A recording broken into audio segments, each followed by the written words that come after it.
పోషకాలు ఒక గ్రామ్ పదార్థం నుండి లభించేటటువంటి శక్తి,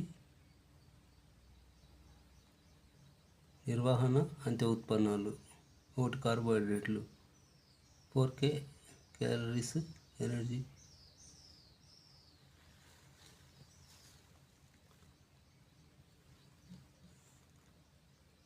ఎనర్జీ ప్రొడ్యూసర్స్ గ్లూకోజ్ 2 ప్రోటీన్లు 5.6 కిలో క్యాలరీస్.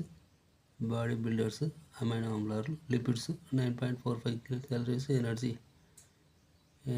స్టోరేజెస్ క్రొవ్వు ఆమ్లాలు, గ్లిజరాలు. దీర్ఘకాలికంగా ఉపవాసాలు ఉండేవారిలో శరీరంలో వినియోగించేటటువంటి పోషకాల క్రమం మొదట కార్బోహైడ్రేట్లు వినియోగించబడతాయి, తర్వాత లిపిడ్స్, ప్రోటీన్లుగా వినియోగించబడతాయి. కార్బోహైడ్రేట్స్, లిపిడ్స్, ప్రోటీన్లు. ఒకరోజు తీసుకోవాల్సినటువంటి పరిమాణం: కార్బోహైడ్రేట్లు 500 గ్రాములు, ప్రోటీన్లు 70 నుంచి 100 గ్రాములు, లిపిడ్స్ 50 గ్రాములు. సూక్ష్మ పోషకాలు: 1 ఖనిజ మూలకాలు. ఇవి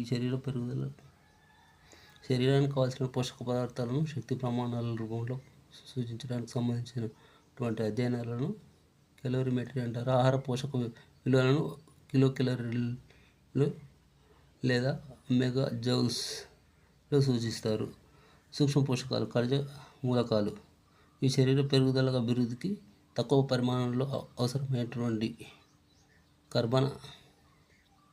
అకర్బన పదార్థాలు కనుక వీటిని సూక్ష్మ పోషకాలు అంటారు. శరీరానికి అవసరమైన ఖనిజ మూలకాల సంఖ్య 54. ఇవి పెరుగుదల, కణాల మరమ్మతుకు, ద్రవ విసరణ క్రియకు తోడ్పడతాయి. వీటి వినియోగాన్ని ఆధారంగా 2 రకాలు: స్థూల పోషకాలు CAPMGNAKSCl, సూక్ష్మ పోషకాలు FeCUCOIFZNMN, స్థూల పోషకాలు CHO. ఇవి శరీరంలో కార్బోహైడ్రేట్స్, ప్రోటీన్స్, లిపిడ్ల సంశ్లేషణలో తోడ్పడతాయి కనుక వీటిని నిర్మాణాత్మక మూలకాలు అంటారు. కాల్షియం ఆరోగ్యవంతమైన రక్తంలో, ప్లాస్మాలో 9 నుంచి 10 మిల్లీగ్రాములు 100 ml ఉంటుంది.